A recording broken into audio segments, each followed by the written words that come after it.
Ya, efek geopolitik sepertinya mulai mereda karena kondisi yang sudah kita duga-duga adalah terkait dengan fokus market beralih langsung ke kondisi ekonomi. Dan faktor apa yang sebetulnya bisa menyebabkan posisi dolar malah melempem? Ini yang akan kita coba uraikan. Oke, economic data untuk hari ini masih terlihat tidak ada data ekonomi dari Amerika maupun Inggris yang sebetulnya pagi tadi memang sudah sempat rilis. Tapi sebetulnya data tersebut hanya data tingkat 2. Ya, sebetulnya juga tidak terlalu berpengaruh terlalu banyak.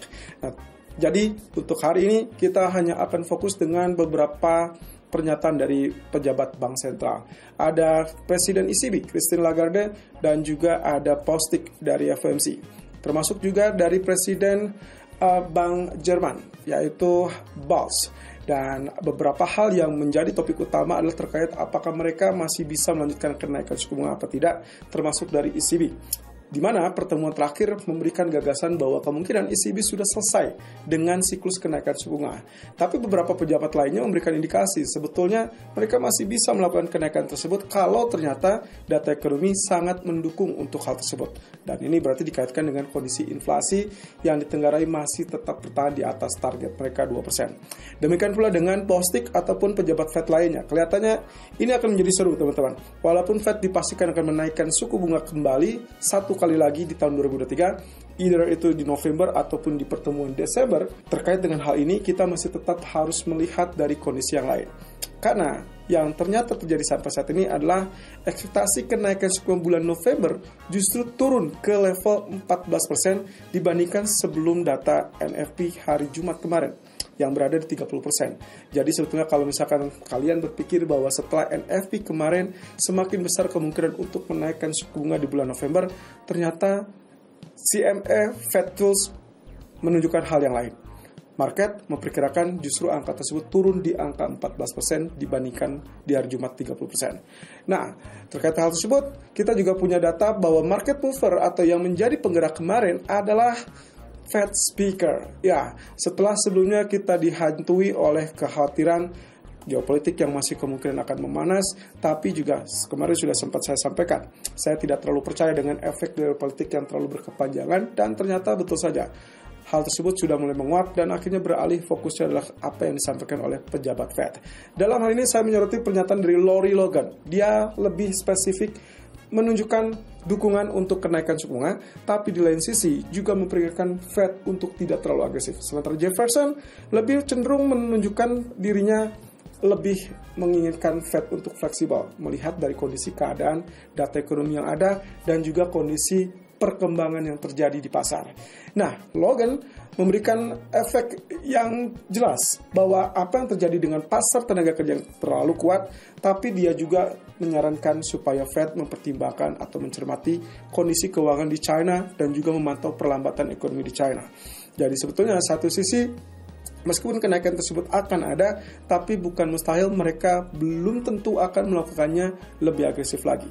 Ya, saya lebih berpikir kemungkinan November-Desember masih tetap 50-50, tapi untuk yang paling penting adalah data CPI atau inflasi minggu ini yang akan kembali disoroti adalah apakah mereka akan lanjutkan siklus tersebut sampai ke 2024. Bahkan, perkembangan terbaru CME Fed Watch Tools selain menunjukkan bahwa angka kemungkinan proyeksi untuk kenaikan suku bunga bulan November turun menjadi 14% dari 30%, ternyata ekspektasi untuk pemangkasan suku bunga di tahun 2024 oleh pasar yang tadinya diperkirakan di bulan Juli ternyata maju ke 2024 bulan Juni.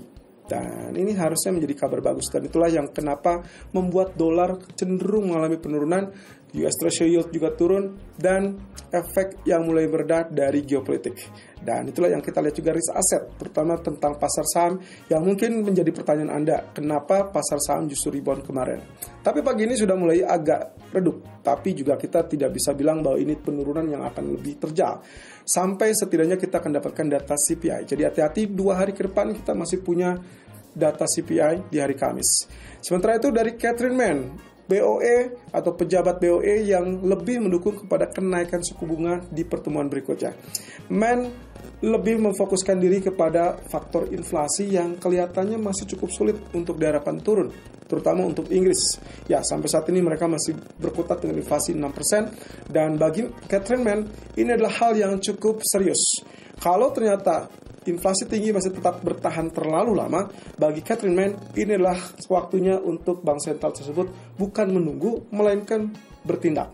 Dan aktivitas ataupun tindakan yang dimaksud oleh Catherine Mann adalah tindakan yang agresif. Ini berarti saya terpikir untuk terbukanya peluang untuk kenaikan 50 basis point atau minimum 25 basis point dalam 2 bulan ke depan.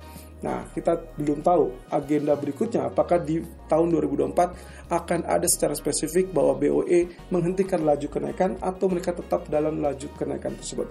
Sementara untuk Fed berbeda cerita, tadi kita sudah lihat ekspektasinya sudah mulai mengerucut dengan kemungkinan suku bunga terakhir adalah di bulan November atau Desember, sementara 2024 akan dipertahankan lebih tinggi lebih lama. Nah, dengan hal tersebutlah yang memungkinkan dolar mengalami penurunan dan pound sterling bisa saja mengalami kenaikan kalau apa yang digagas atau yang diusulkan oleh Catherine Mann ini terwujud, yaitu kenaikan suku bunga.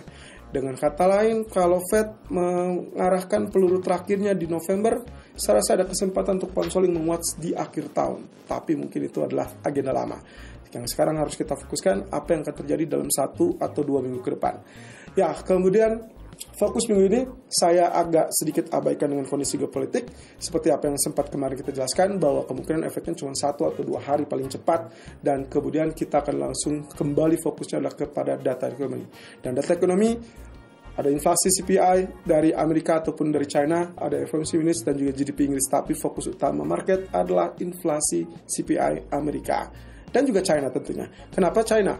China dibutuhkan untuk konfirmasi apakah mereka masih dalam tahapan perlambatan ekonomi apa tidak. Jadi kalau misalkan itu yang bisa dibantah dengan data yang lebih tinggi, maka kemungkinan kita akan lihat Hang Seng bisa saja rally di saat rilis data di hari Kamis. Tapi untuk Amerika sendiri, ini akan menjadi core utama, fokus perhatian, dan mungkin efeknya akan relatif lebih lama ketimbang efek dari geopolitik kemarin. Ya, itu artinya kita akan kembali fokusnya persis dengan apa yang kemarin kita uraikan di live streaming, bahwasanya tanpa ada faktor geopolitik pun sebetulnya emas memang waktunya untuk rebound. Cuman masalahnya adalah apakah kenaikan ini akan mendorong dan memunculkan level 1880 apa tidak. Itu yang akan kita lihat dari sisi teknikal di video terpisah hari ini.